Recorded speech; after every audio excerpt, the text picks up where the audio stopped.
Higher Love. This is Lynette Crosby from www.arlta. All roads lead to Ascension. And today I am talking about being in tune with the body instrument, being in tune with the signs and signals of your body. A lot of us know about being in tune with the pains and aches that we feel, and that there are metaphysical causes for those pains and aches, right? So if your knee hurts and it's your right knee, the knees talk about being unflexible and, having issues of over controlling. You can have some of those things. The metaphysical root causes can be, if you have hair thinning or hair loss, signs and symbols of over controlling as well. So we know that, the hips, when you have aches in your hips, it can be that you're afraid to move forward in the future and afraid to let go of the past. The right side of your body is generally about your past, and the left side of your body is generally about your future. So a lot of us have heard of these things. And if you haven't, you've heard of them today. Well, I'm going to take that a step further and talk about being in tune with the body instrument. How I've done it, what I've noticed, and how I am able to recognize those things now. So today I was working. It's a Saturday. It's a rainy Saturday.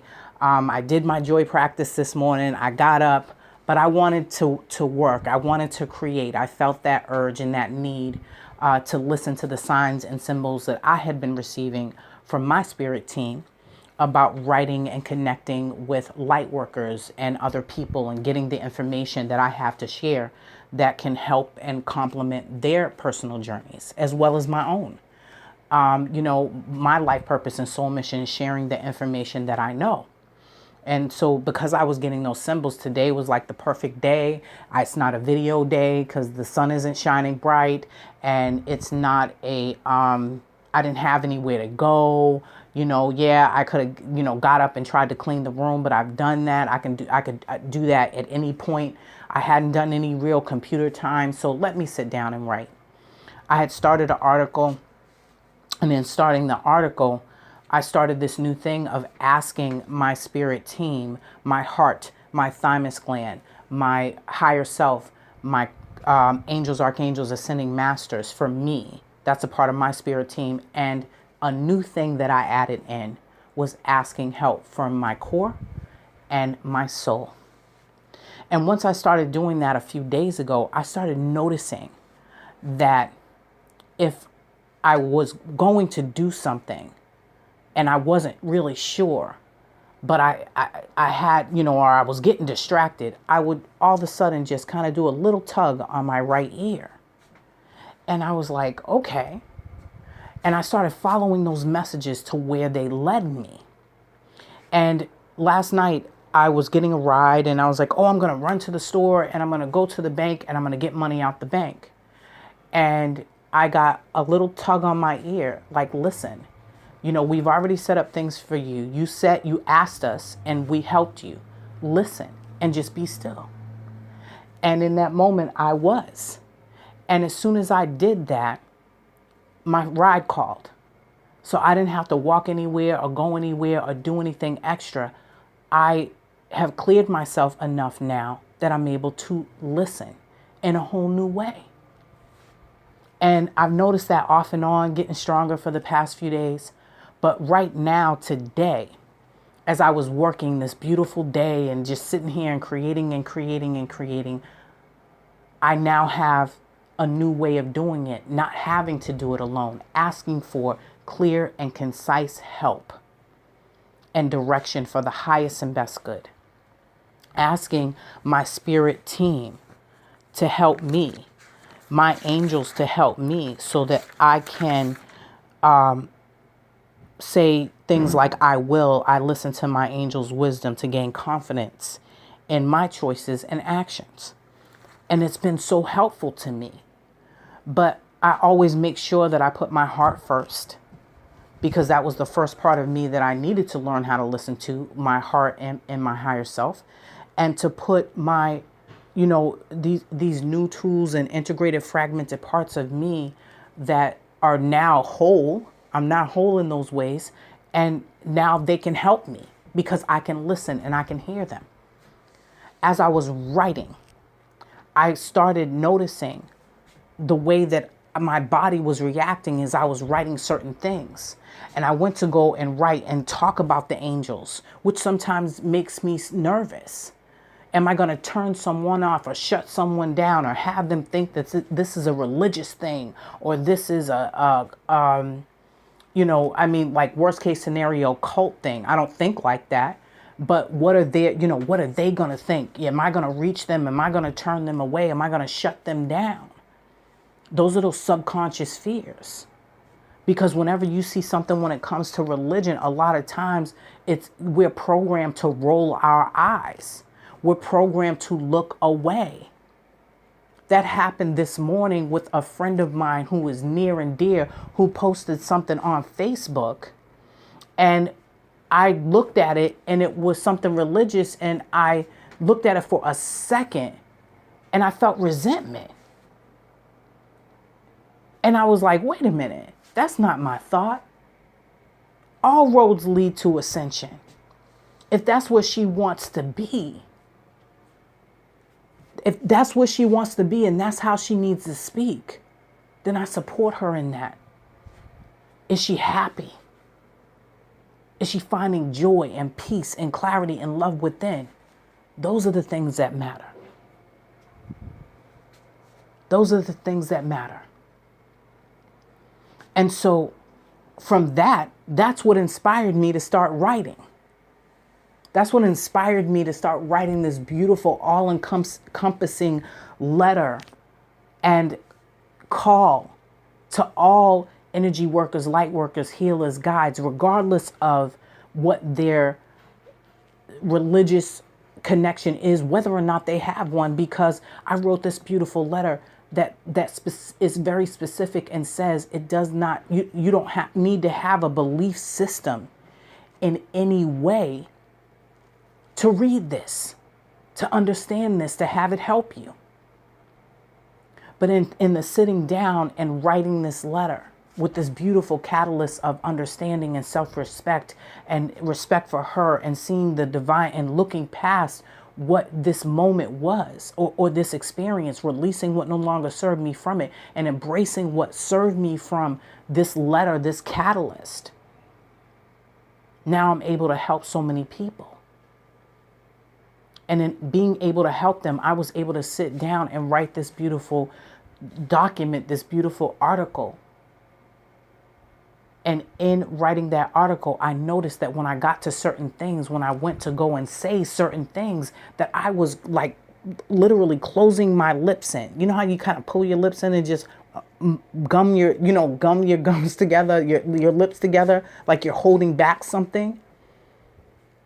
And that beautiful touch came up and I felt my hand kind of go to my mouth and almost like kind of claw it a little bit. It wasn't anything painful. It was just kind of, I noticed that my hand went to my mouth to kind of like open my mouth so that I could speak these words energetically, type these words energetically that was going to reach the right people. Yes, say light workers. Yes, say, empaths. Yes, say, radiation or whatever it is you're talking about, because you're not going to reach them if you don't say it that way. And see, what I did was I took the word radiation out and I added in trauma because I understood those triggers and programs behind it. But I didn't take it out and not leave the definition of the experience behind it. It actually made me describe it in detail. But I didn't have to cause trauma in order to do it. All I had to do was create the experience of recognition and understanding and reflection so that other people could make the best decisions that work for them, which was really very cool. because I recognize now the signs and in my body, the synchronicities and the things that I didn't even understand before.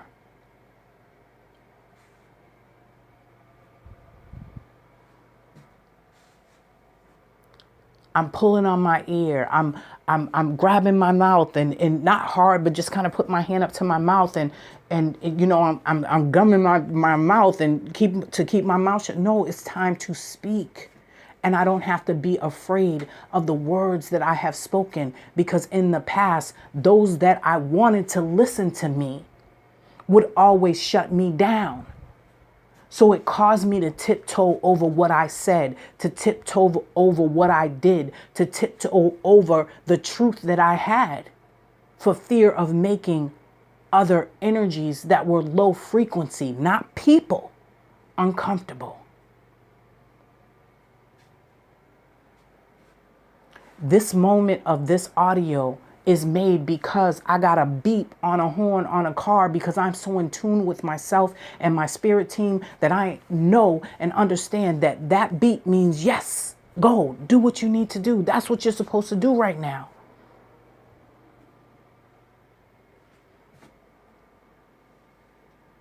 I have signs and symbols like listening to the horns on sirens. How many times have we heard a siren? I know the difference when it is a ambulance, right? An EMT truck. I know the difference now. And when I hear that, I'm not afraid anymore.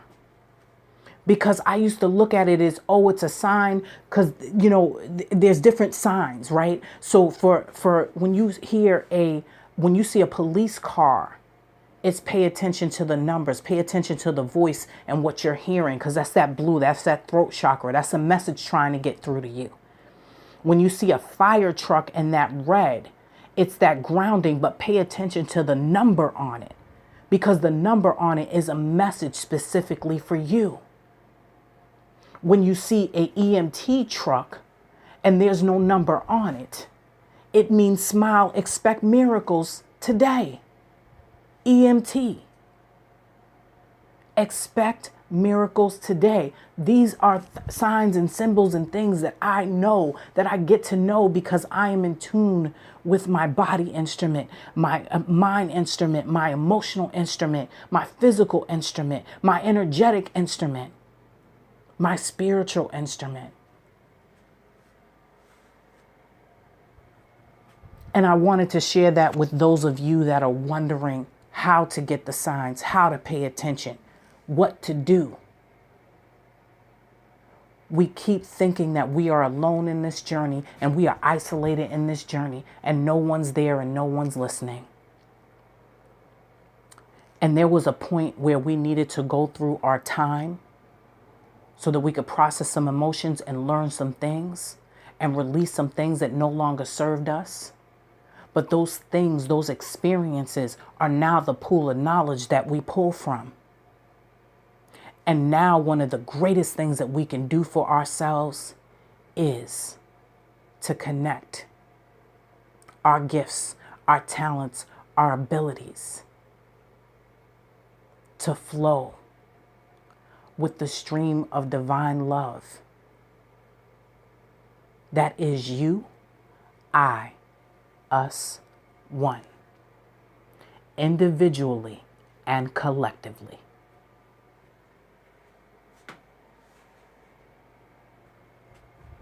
Light workers, energy workers, empaths, star seeds, indigos, crystal children, rainbow children, lights, light body. You, spiritual being, having this human experience. We don't have to do it alone anymore. We can help each other collectively with the pool of knowledge that we all have.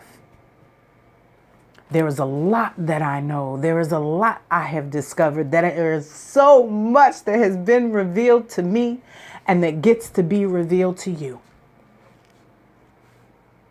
But you have your pool of knowledge, your gifts, your talents, your abilities that I am looking forward to and celebrating now. Grateful that you are willing to share them from a place of self-mercy, self-compassion, self-respect, understanding and embracing boundaries.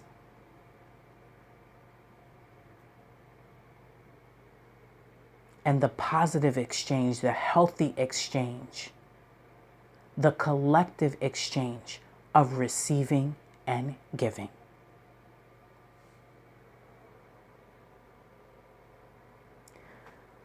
This is my gift to you today, sharing some of my inside experiences and world. And I hope that it finds you well. And I hope that it made you smile. And I hope that it ignited that beautiful, divine light inside of you. As the excitement of me connecting with you collectively, and cancel, clear, delete, connect, that individual and collective consciousness, awakening. See, I'm learning how to structure my words. I'm learning the power behind them, and the cons and the can'ts are being replaced with the collective.